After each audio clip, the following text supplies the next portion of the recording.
अगला अध्याय। मेरुगिरी के स्कंदन सरोवर के तट पर मुनियों का सनत कुमार जी से मिलना, भगवान नंदी का वहां आना और दृष्टिपात मात्र से पाशछेदन एवं ज्ञान योग का उपदेश करके चले जाना, शिव पुराण की महिमा तथा ग्रंथ का उपसंहार। सूत जी कहते हैं, वहां मेरु पर्वत पर सागर के समान एक विशाल सरोवर है जिसका नाम स्कंदन सर है। उसका जल अमृत के समान स्वादिष्ट, शीतल, स्वच्छ, अगाध और हल्का है। वह सरोवर सब ओर से स्फटिक मणि के शिलाखंडों द्वारा संगठित हुआ है। उसके चारों ओर सभी ऋतुओं में खिलने वाले फूलों से भरे हुए वृक्ष उसे आच्छादित किए रहते हैं। उस सरोवर में सेवार, उत्पल, कमल और कुमुद के पुष्प तारों के समान शोभा पाते हैं।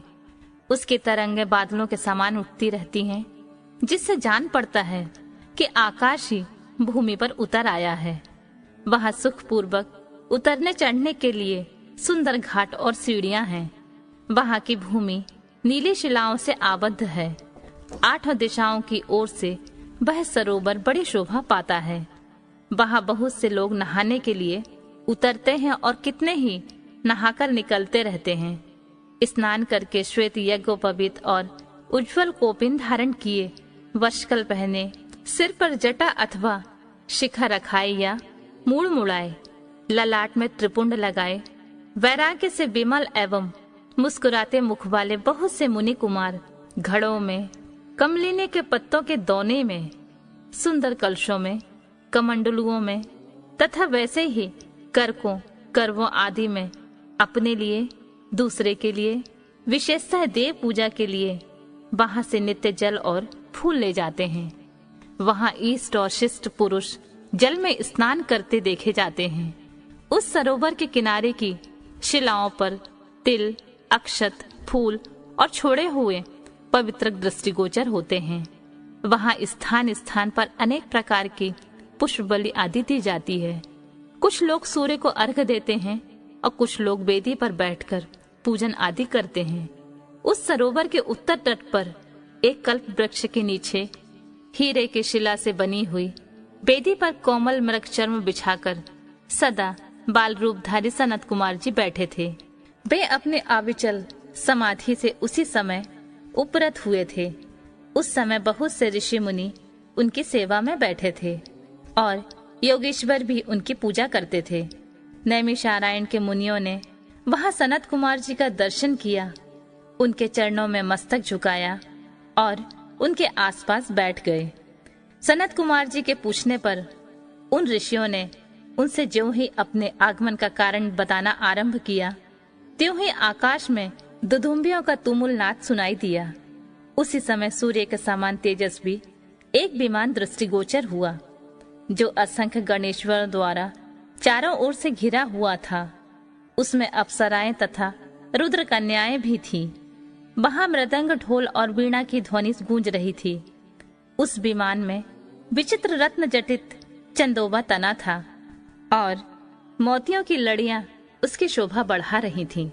बहुत से मुनि, सिद्ध, गंधर्व, यक्ष, चारण और किन्नर नाचते गाते और बाजा बजाते हुए उस विमान को सब ओर से घेरकर चल रहे थे।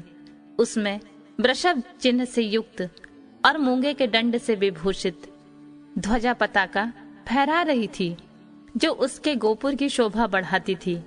उस विमान के मध्य भाग में दो चमरों के बीच चंद्रमा के समान उज्जवल मणिमय दंड वाले शुद्ध छत्र के नीचे दिव्य सिंहासन पर शिलाद पुत्र नंदी देवी सुयशा के साथ बैठे थे। वे अपनी कांति से, शरीर से तथा तीनों नेत्रों से बड़ी शोभा पा रहे थे। भगवान शंकर को आवश्यक कार्यों की सूचना देने वाले वे नंदी मानो जगत दृष्ट शिव के अलंघनीय आदेश की मूर्तिमान स्वरूप होकर वहां आए थे, अथवा उनके रूप में मानो साक्षात शंभु का संपूर्ण अनुग्रह ही साकार रूप धारण करके वह सबके सामने उपस्थित हुआ था। शोभाशाली श्रेष्ठ त्रिशूल ही उनका आयुध था। वे विश्वेश्वर गणों के अध्यक्ष हैं और दूसरे विश्वनाथ जी की भांति शक्तिशाली हैं। उनमें विश्व दृष्टा विधाताओं का भी विग्रह और अनुग्रह करने की शक्ति है। उनकी 4 भुजाएं हैं, अंग अंग में उदारता सूचित होती है। वे चंद्रलेखा से विभूषित हैं, कंठ में नाग और मस्तक पर चंद्रमा उनके अलंकार है। वे साकार ऐश्वर्य और सक्रिय सामर्थ्य के स्वरूप से जान पड़ते हैं। उन्हें देखकर ऋषियों सहित ब्रह्मपुत्र सनत कुमार का मुख प्रसन्नता से खिल उठा। वे दोनों हाथ जोड़कर उठे और उन्हें आत्मसमर्पण सा करते हुए खड़े हो गए। इतने में ही वह विमान धरती पर आ गया।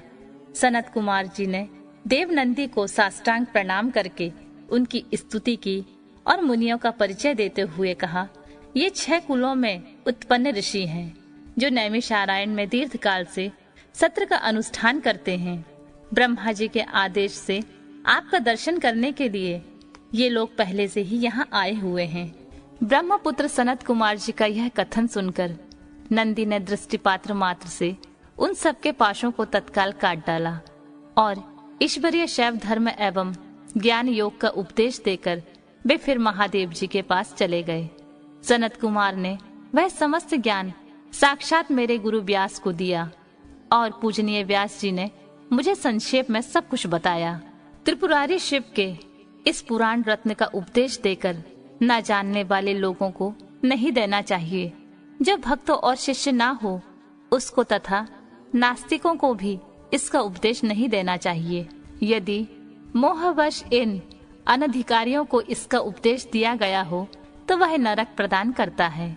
जिन लोगों ने सेवानुगत मार्ग से इस पुराण का उपदेश दिया, लिया, पढ़ा अथवा सुना है, उनको यह सुख तथा धर्म आदि वर्ग प्रदान करता है और अंत में निश्चय ही मोक्ष देता है। इस पौराणिक मार्ग के संबंध से आप लोगों ने और मैंने एक दूसरे का उपकार किया है, अतः मैं सफल मनोरथ होकर जा रहा हूँ। हम लोगों का सदा सब प्रकार से मंगल ही हो। सूत जी के आशीर्वाद देकर चले जाने और प्रयाग में उस महायज्ञ के पूर्ण हो जाने पर वे सदाचारी मुनि विषय कलुषित कालिकाल में आने से काशी के आसपास निवास करने लगे।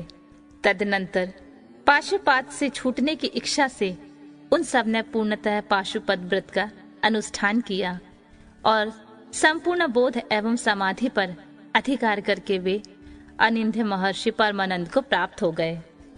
व्यास जी कहते हैं, यह शिव पुराण पूरा हुआ।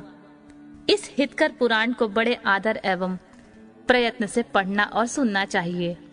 नास्तिक, श्रद्धाहीन, शठ, महेश्वर के प्रति भक्ति से रहित तथा धर्मध्वजी पाखंडी को इसका उपदेश नहीं देना चाहिए। इसका एक बार श्रवण करने से सारा पाप भस्म हो जाता है। भक्तिहीन भक्ति पाता है और भक्त भक्ति की समृद्धि का भागी होता है। 2 बार श्रवण करने पर उत्तम भक्ति और तीसरी बार सुनने पर मुक्ति सुलभ हो जाती है। इसलिए मुमुक्षु पुरुष को बारंबार इसका श्रवण करना चाहिए। किसी भी उत्तम फल को पाने के लिए शुद्धि बुद्धि से इस पुराण की 5 आवृत्ति करनी चाहिए। ऐसा करने से मनुष्य उस फल को प्राप्त कर लेता है, इसमें संशय नहीं है। प्राचीन काल के राजाओं, ब्राह्मणों तथा श्रेष्ठ वैश्यों ने इसकी 7 आवृत्ति करके शिव का साक्षात दर्शन प्राप्त किया है। जो मनुष्य भक्ति परायण हो इसका श्रवण करेगा, वह भी इहलोक में संपूर्ण भोगों का उपभोग करके अंत में मोक्ष प्राप्त कर लेगा। यह श्रेष्ठ शिव पुराण भगवान शिव को अत्यंत प्रिय है। यह वेद के तुल्य माननीय, भोग और मोक्ष देने वाला तथा भक्ति भाव को बढ़ाने वाला है। अपने प्रथम गणों, दोनों पुत्रों तथा देवी पार्वती जी के साथ भगवान शंकर के इस पुराण के वक्ता और श्रोता का सदा कल्याण करे। वायवीय संहिता संपूर्ण, शिव पुराण संपूर्ण।